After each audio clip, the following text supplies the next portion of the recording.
নমস্কার প্রিয় দর্শক শ্রোতা মণ্ডলী, সমাচার ত্রিপুরা চ্যানেলের পক্ষ থেকে নিয়ে শুভেচ্ছা এবং ভালোবাসা। আমি ডক্টর এসপি গোস্বামী আপনাদের সামনে এসেছি হোমিওপ্যাথি নিয়েই আলোচনা করব। হোমিওপ্যাথি যত দিন যাচ্ছে ততই কিন্তু এক কথায় হোমিওপ্যাথি অনেক উন্নতি হয়েছে। প্রচুর ওষুধ নতুন নতুন আবিষ্কার হয়েছে, আগের তো ছিলই, যেগুলো কিন্তু মানুষের একেবারে দুরারোগ্য ব্যাধি থেকে শুরু করে ক্যান্সার থেকে শুরু করে সবগুলোতে লাগছে। এবং এটার জন্যই আমি বলবো যে হোমিওপ্যাথি যারা চর্চা করছেন তারা কিন্তু একটা বড় কাজ করছেন, অর্থাৎ কিনা একটা বড় বিদ্যা শিখতে পারছেন, যেটার মাধ্যমে জীবনে অনেক বিপদ থেকে রক্ষা পেয়ে যাবেন। আমার কাছে প্রত্যেক দিনই এমন সব পেশেন্ট, এমন সব মানুষ বিভিন্ন প্রশ্ন তুলেন। যেমন এই একটু আগে একজন ভদ্রলোক বলছেন, আমি সুগারের রুগী, অনেকদিন থেকে সুগারের ট্যাবলেট খাচ্ছি, কিন্তু আমি চাইছি যে এখন হোমিওপ্যাথিতে সুগারের ওষুধ কী কী আছে সেগুলো জেনে আমি খাবো।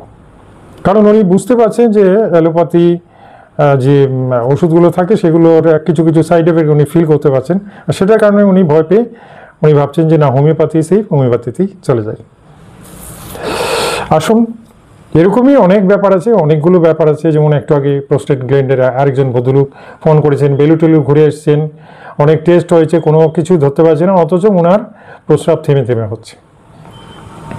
এই যে ব্যাপারগুলো দেখুন, বেলুর গেলেই লক্ষ লক্ষ টাকা খরচা করলেই যে আপনি একদম সুস্থ হয়ে যাবেন সেটা কিন্তু না, এটা আমি নিজে দেখতে পাচ্ছি। নইলে আর এই ছেলে লাস্টে আমাকে ফোন কেন করবে? কিন্তু দেখা গেল ঠিকই আছে, এবং আমি জানি 100% আমি তাকে সুস্থও করতে পারবো, উইদিন 20 days সুস্থ হয়ে যাবে। আর সেটার মূল ভিত্তি হচ্ছে হোমিওপ্যাথি, আমি নয়। হোমিওপ্যাথি ওষুধটাই তাকে ঠিক করবে, তার মানে homeopathy is the great and best. সত্যি হোমিওপ্যাথি একটা আশ্চর্য বিদ্যা, আশ্চর্য ডিপার্টমেন্ট, যেটা ডক্টর স্যামুয়েল হ্যানিম্যান আবিষ্কার করেছিলেন। এই বিদ্যাটা ঈশ্বরের সমান, অর্থাৎ কিনা মানুষকে নতুন জীবন দিতে পারে, গরিবকে বাঁচাতে পারে। মানুষ যখন নিঃস্ব অবস্থায় থাকে, অর্থাৎ তার কোনো টাকা পয়সা নেই, কোনো উপায় নেই, হতাশ জীবন কাটাচ্ছে, কোনো রোজগার নেই, ঘরে বসে বিছানায় দিন গুনছে মৃত্যুসজ্জায়, সেই সমস্ত ব্যক্তিরও বাঁচার ইচ্ছে জাগে। তখন সকলেই ভাবেন যে এখন আর কি উপায়, কোন উপায়ে আমি বাঁচতে পারি। কারণ অ্যালোপ্যাথিতে তো ডাক্তার দেখানোর পয়সা নেই, কারণ 300 থেকে 500 টাকা একজন অ্যালোপ্যাথি ডাক্তারের ফিস। তারপরেও উনি যে ওষুধ দেবেন, ওষুধ লিখবেন আরও 2-3 হাজার টাকা। এই সব মিলিয়ে যে 3-4 হাজার টাকা একটা লোক খরচা করবে, তারও কোনো গ্যারেন্টি নেই। কিন্তু ডাক্তারবাবু দিলেন, ওষুধপত্র খেয়েও এমন কিছু নেই, তেমন কোনো ফাংশন নেই, আমি দেখেছি। আবার অনেক ক্ষেত্রে কিছু কিছু হচ্ছে, না হলে কি আর অ্যালোপ্যাথির এত কদর? তো অনেক ক্ষেত্রেই বেঁচে যায় মানুষ, অনেক ক্ষেত্রে অ্যান্টিবায়োটিকের একটা ভালো রেজাল্ট আছে। এই কারণে অ্যালোপ্যাথি ইজ অ্যালোপ্যাথি, এটাকে অবহেলা করার উপায় নেই। কিন্তু অনেক ক্ষেত্রে যার টাকা পয়সা নেই সে কী করবে? খরচা যদি না করতে পারে তখন তার অবস্থাটা কি?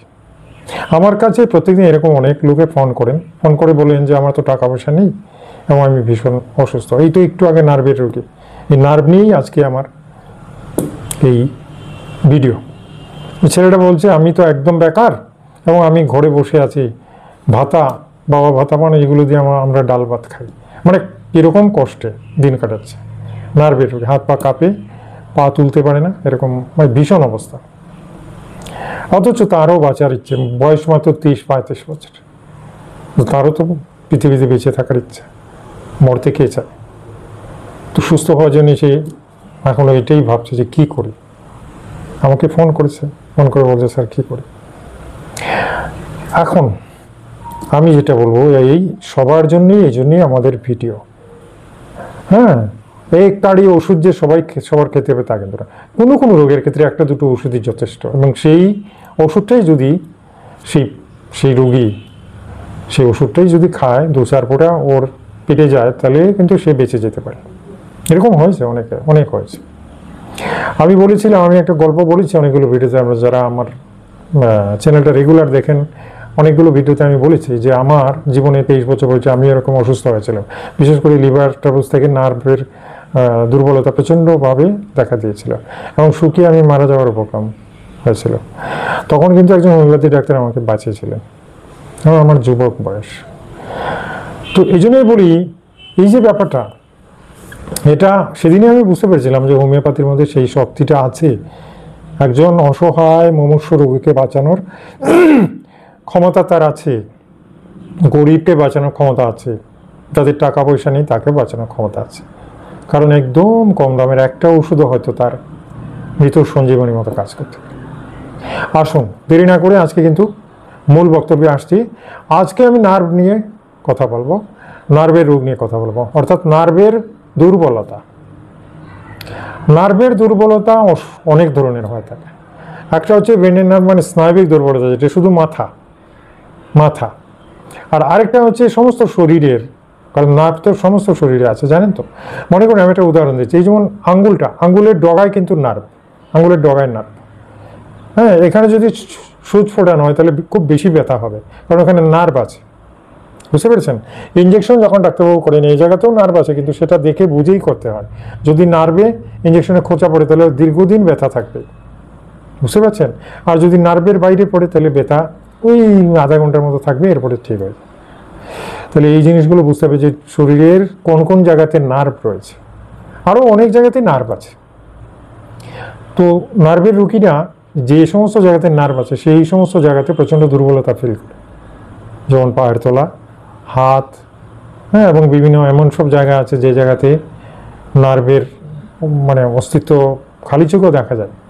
সেই সমস্ত জায়গাতে যখন দুর্বলতা এসে যায় তখন মানুষের চলাফেরা করা মুশকিল হয়ে যায়, ভয়ঙ্কর অবস্থা হয়ে যায়।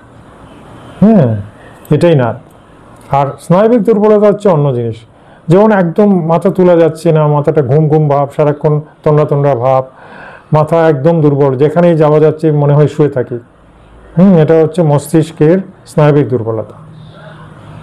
এই দুটোরই ওষুধ আমি বলছি, মাত্র দুটো ওষুধ বলবো, বেশি নয়। যাদের নার্ভ সংক্রান্ত দুর্বলতা রয়েছে, অর্থাৎ কিনা ওই যে পায়ে জোর পাওয়া যাচ্ছে না, হাতে জোর পাওয়া যাচ্ছে না, চলাফেরা করতে গিয়ে হাত কাঁপে, পা কাঁপে, জলের গ্লাস ধরতে গিয়ে হাত কাঁপতে শুরু করে, কেউ কিছু ধমক দিলে বা কেউ জোরে কথা বললে বুক কাঁপে, নিচের থেকে হঠাৎ উঠলে পড়ে মাথা ঘোরায়, চোখে অন্ধকার দেখায়, বুঝতে পারছেন। সমস্ত শরীর যেন একটা কম্পন অনুভূত হয় সারাদিন, শরীরে শক্তি পাওয়া যায় না, কোথাও দূরে যেতে একটু হেঁটে গেলে হাঁপিয়ে উঠি, সিঁড়ি ভেঙে দোতলায় ওঠা যায় না, দোতলা থেকে নামতে পর্যন্ত যায় না, এগুলো হচ্ছে নার্ভ। আর স্নায়বিক দুর্বলতা হচ্ছে রাতের বেলা ঘুমোলে মনে হয় সকালে আর ভোর দেখবো কিনা, মানে নার্ভ একদম নেই, আমি আছি কি নেই। হ্যাঁ, স্কুলে গেছেন, যারা শিক্ষক ছাত্রদের পড়াচ্ছেন, সেই পড়াতে পড়াতেই মনে হচ্ছে একটু ঘুমিয়ে পড়ি, মানে কথা বলা পর্যন্ত যাচ্ছে না, লেকচার দেওয়া যাচ্ছে না। দোকানদার যারা দোকানে বসে আছেন, হ্যাঁ, গদিতে হেলান দিতে দিতে একসময় মনে হচ্ছে ধর পেছনের রুমে গিয়ে একটু শুয়ে পড়ি, মাথা তুলে বসা যাচ্ছে না, লোকের সঙ্গে কথা বলা যাচ্ছে, চোখ দুটো ছোটো ছোটো হয়ে যাচ্ছে, ভালোভাবে তাকানো যাচ্ছে না, চোখটা বুঝে আসছে, স্নায়বিক দুর্বলতা, বুঝতে পারছেন। এবার বলি মস্তিষ্কের স্নায়বিক দুর্বলতা যারা বেশি বুঝেন, ওই যে তন্ডা তন্ডা ভাব, ঘুম কম হওয়া বা বেশি হওয়া, বা মাথা ঘুরে পড়ে যাওয়া, বা মনে হয় ফিট হয়ে যাব, এরকম যেগুলো সবগুলো কিন্তু স্নায়বিক দুর্বলতায় পড়ে। এটার যে ওষুধটা, সেটা দুটো ওষুধ আমি বলছি। একটা হচ্ছে অ্যাসিড ফসফরিকাম, 30 পটেন্সি নেওয়া যায়, এবং 2 ফুটা করে দিনে 2 বার করে 3 দিন খেলেই রোগটা শেষ। আরও দ্রুত ফল পেতে এটার সাথে biochemic tablet kali phos 6x, kali phosphoricum 6x, এটা biochemic tablet, not potency. Biochemic tablet kali phos 6x 4টে করে ট্যাবলেট দিনে 2 বার করে 3 দিন খেলেই শেষ। দেখবেন কোথায় গেছে স্নায়বিক দুর্বলতা। আমার কথা যদি ভুল হয় আমাকে কমেন্ট করে জানাতে পারবেন। 100% গ্যারেন্টি আপনার স্নায়বিক দুর্বলতা একদম শেষ। আপনি পরের দিন থেকে নতুন মানুষ হয়ে যাবেন, এবং মনে মনে বলবেন যে ডাক্তারবাবু তো একেবারে ভগবান দেখছে, এমন ওষুধ বলেছেন যে আমার জীবনটাই চেঞ্জ হয়ে গেল। দ্বিতীয় যে ব্যাপারটা সেটা হচ্ছে নার্ভের রোগ, যেটা নার্ভের রোগ বলা হয়, ডাক্তাররা যেটাকে নার্ভ প্রবলেম বলে থাকেন। যেমন ওই হাত পায়ে ঝিনঝিন ধরা, হাতে অবশ হয়ে যাওয়া, হাত দিয়ে জল তুলতে গেলে হাত কাঁপে, পায়ের তলা ওঠানো যায় না, পা হাঁটা যায় না, বেশিক্ষণ হাঁটে গেলে হাঁটুতে ধরে, কোমরে ধরে, মানে অনেকগুলো ব্যাপার আছে। এক কথায় বোঝা যায় যে নার্ভের প্রচণ্ড দুর্বলতা। শরীর পাশ ফিরে ঘোরা যায় না, এরকম অবস্থা, মানে সমস্ত বডিকে পঙ্গু করে দেয়, মনে হয় প্যারালাইসিস হয়ে যাবে, এরকম অবস্থা। আর এটার জন্য একটাই ওষুধ, জেলসিমিয়াম। জেলসিমিয়াম 30 পটেন্সি নেবেন, 2 ফোঁটা করে দিনে 3 বার করে 3 দিন খেলেই এই ব্যাপারটা থেকে মুক্ত। এটার সাথে যদিও আরও অনেক কিছু আছে, তারপরে আমি বলবো একটা অ্যালোপ্যাথি ফাইল আনতে পারেন ভিটামিন বি কমপ্লেক্সের, এটার সাথে, ব্যাস এভরিথিং ইজ ওকে। এই দুটোতেই কিন্তু আপনার প্রবলেম সলভ হয়ে গেল।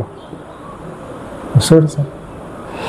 আমি অনেক রিসার্চের পরে এই সমস্ত কনক্লুশন মানে রেমেডি পেয়েছি, এবং যেগুলো আমাদের রোগীকে দিয়ে সুফল পেয়েছি সেগুলো সম্পর্কে বললাম। যারা এই দুটো নার্ভের সমস্যায় ভুগছেন, আমার এই চ্যানেলে দেখা এবং আলোচনা করা ওষুধগুলো ট্রাই করতে পারেন, এবং 2-3 দিনে বেশি না। ঠিক আছে? তাহলে আমার চ্যানেলে আজকে যারা এই প্রথম এলেন, চ্যানেলটাকে সাবস্ক্রাইব করে নিন, বেল আইকনটা টিপে দিন, যাতে প্রত্যেক দিন আপনার মোবাইলে আমার ভিডিওগুলো চলে যায়। আর এই ভিডিওটা ভালো লাগলে একটা লাইক দেবেন, এটা আমার রিকোয়েস্ট। আত্মীয় বন্ধুদের ভিডিওটা শেয়ার করুন, যাতে তারাও উপকৃত হয়। পুরুষ মহিলা সকলেই এই ব্যাপারে একই ঔষধ, এবং সকলেই এটা ইউজ করতে পারে। ঠিক আছে? আগামীকাল আরেকটা মূল্যবান ভিডিও নিয়ে আপনাদের সামনে হাজির হব। ততক্ষণের জন্য বিদায় চাইছি। নমস্কার, ধন্যবাদ।